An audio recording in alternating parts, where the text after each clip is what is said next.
اس نے فیضل فاطمی کو رجب، حبشیوں، آندھی، 2 لڑکیوں کی موت اور احمد کمال کے ہتھے چڑھ جانے کی ساری رویداد سنا دی۔ فیضل فاطمی نے اسے تسلی دی اور ان 4 آدمیوں کو جو لڑکی کو اٹھا لائے تھے سونے کے 6 ٹکڑے دیے اور کہا، اب تم اپنی اپنی جگہ سنبھال لو، میں تھوڑی دیر بعد چلا جاؤں گا۔ یہ لڑکی 3-4 روز یہیں رہے گی، میں رات کو آیا کروں گا، باہر جب اس کی تلاش ختم ہو جائے گی تو اسے لے جاؤں گا۔ 4 آدمی چلے گئے اور کھنڈر کے چاروں طرف ایسی جگہوں پر بیٹھ گئے جہاں سے باہر نظر رکھی جا سکتی تھی۔ فیضل فاطمی کے ساتھ ایک ہی آدمی رہ گیا تھا جو مصری فوج کا کمانڈر تھا۔ اندر فیضل فاطمی اپنی کامیابی پر بہت خوش تھا اور 2 لڑکیوں کی موت کا غم اسے کھائے جا رہا تھا۔ اسے رجب کے انجام کا ابھی علم نہیں تھا۔ اس نے کہا، رجب کو وہاں سے نکالنا ضروری ہے۔ اس نے علی بن سفیان اور صلاح الدین ایوبی کے قتل کا کچھ انتظام کیا تھا جس کا مجھے ابھی علم نہیں کہ کیا تھا۔ اس نے غالباً فدائیوں سے معاملہ طے کیا ہے۔ یہ دونوں قتل اب بہت ضروری ہو گئے ہیں۔ اب ہمیں کوئی نیا منصوبہ بنانا ہے۔ میں دوسرے ساتھیوں سے بات کر کے تمہیں کل بتاؤں گا۔ ابھی آرام کرو، مجھے واپس جانا ہے۔ صلاح الدین ایوبی کو آپ پر اعتماد ہے؟ لڑکی نے پوچھا۔ اتنا زیادہ کہ اپنی ذاتی باتوں میں بھی مجھ سے مشورہ لیتا ہے، فیضل فاطمی نے جواب دیا۔ مجھے پتا چلا ہے کہ اعلیٰ حکام میں صلاح الدین ایوبی کے وفاداروں کی تعداد بہت زیادہ ہے، لڑکی نے کہا، اور فوج بھی اس کی وفادار ہے۔ یہ صحیح ہے، کماندار جو وہاں موجود تھا بولا۔ اس کا سراغ رسانی کا محکمہ بہت ہوشیار ہے، جہاں کوئی سر اٹھاتا ہے اس کی نشاندہی ہو جاتی ہے۔ اعلیٰ حکام میں 2 اور ہیں جو صلاح الدین ایوبی کے خلاف کام کر رہے ہیں، ان کے نام آپ کو محترم فیضل فاطمی بتا سکیں گے۔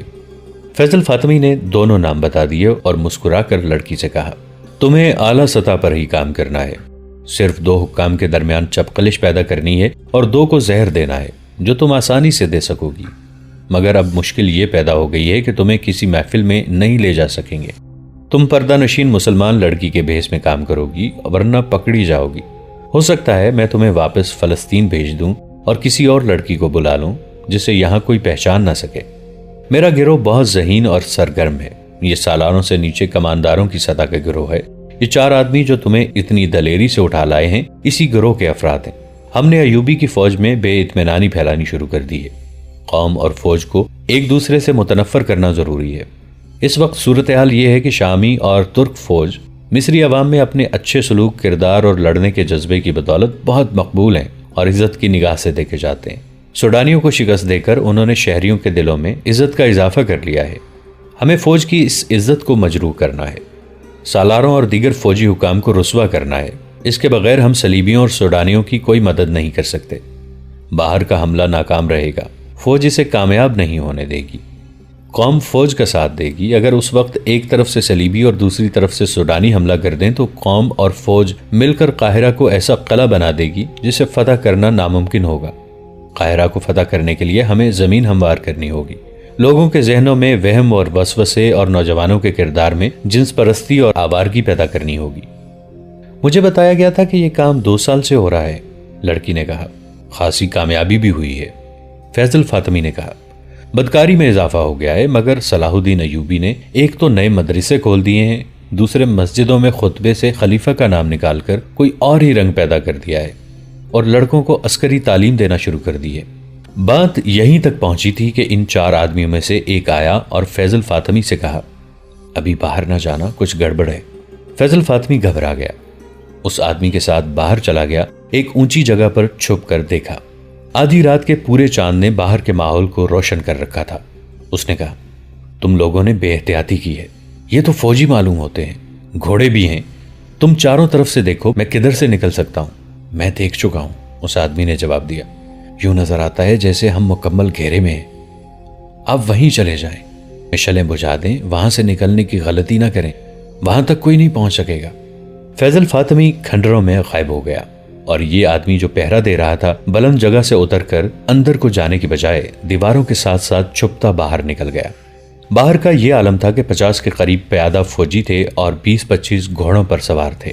انہوں نے سارے کھنڈر کو گھیرے میں لے لیا تھا۔ یہ پہرا دار ان تک گیا اور ایک فوجی سے پوچھا، علی بن سفیان کہاں ہیں؟ اسے بتایا گیا تو وہ دوڑتا ہوا گیا۔ اس دستے کی کمان علی بن سفیان خود کر رہا تھا، اس کے ساتھ احمد کمال تھا۔ پہرا دار نے انہیں کہا، اندر کوئی ایسا خطرہ نہیں، آپ کے ساتھ 2 آدمی بھی کافی ہیں، میرے ساتھ آئیں۔ یہ پہرہ دار ان 4 آدمیوں میں سے تھا جنہوں نے لڑکی کو اغوا کیا تھا۔ علی بن سفیان نے 2 مشعلیں روشن کرائیں۔ احمد کمال اور 4 عسکریوں کو ساتھ لیا، 2 کے ہاتھوں میں مشعلیں دیں۔ سب نے تلواریں نکال لیں اور اس آدمی کے ساتھ کھنڈر میں داخل ہو گئے۔ انہوں نے دیکھا کہ کوئی آدمی کسی طرف سے آیا اور دوڑتا ہوا اندر کی طرف چلا گیا ہے۔ علی بن سفیان کے رہنما نے کہا، یہ ان کا آدمی ہے، وہ اندر والوں کو خبردار کرنے چلا گیا ہے، اب تیز چلیں۔ وہ سب دوڑ پڑے۔ اگر یہ لوگ رہنما کے بغیر ہوتے تو ان بھول بھلائیوں میں بھٹک جاتے یا ڈر کر وہاں سے بھاگ آتے۔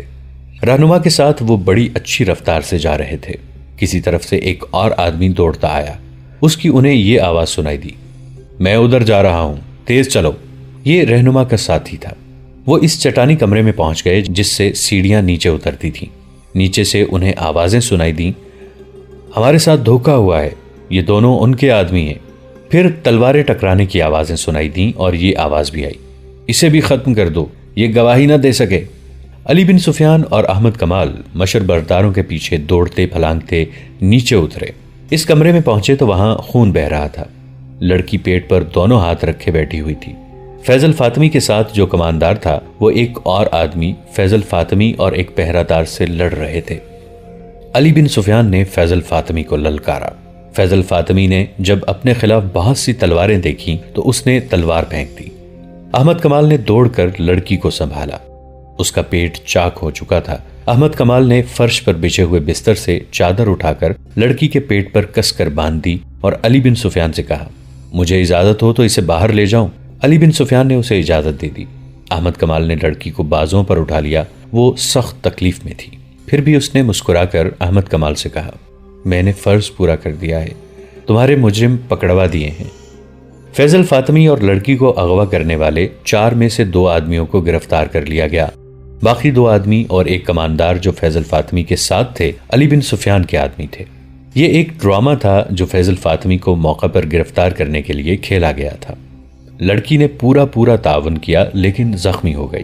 یہ ڈرامہ اس طرح تیار کیا گیا تھا کہ لڑکی سے وہ خفیہ الفاظ معلوم کیے گئے جو اس کے گروہ کو ایک دوسرے کو پہچاننے کے لیے استعمال کرنے تھے۔ لڑکی نے یہ بھی بتا دیا تھا کہ اس نے فیضل فاطمی کے پاس جانا تھا۔ علی بن سفیان نے اپنے 3 ذہین جاسوس استعمال کیے جس میں ایک کماندار کے عہدے کا تھا۔ انہیں خفیہ الفاظ بتائے گئے اور کہا کہ وہ فیضل فاطمی تک رسائی حاصل کریں اور اسے بتائیں کہ 3 میں سے ایک لڑکی یہاں آ گئی ہے، لیکن وہ فلاں مکان میں قید ہے جہاں سے اسے نکالا جا سکتا ہے۔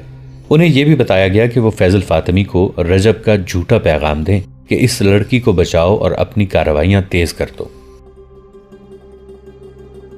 دوستو، آج کے لیے اتنا ہی۔ اسی کہانی کی اگلی قسط کے ساتھ بہت جلد حاضر ہوں گے۔ نیچے کامنٹ سیکشن میں اپنی رائے کا اظہار ضرور کیجیے گا۔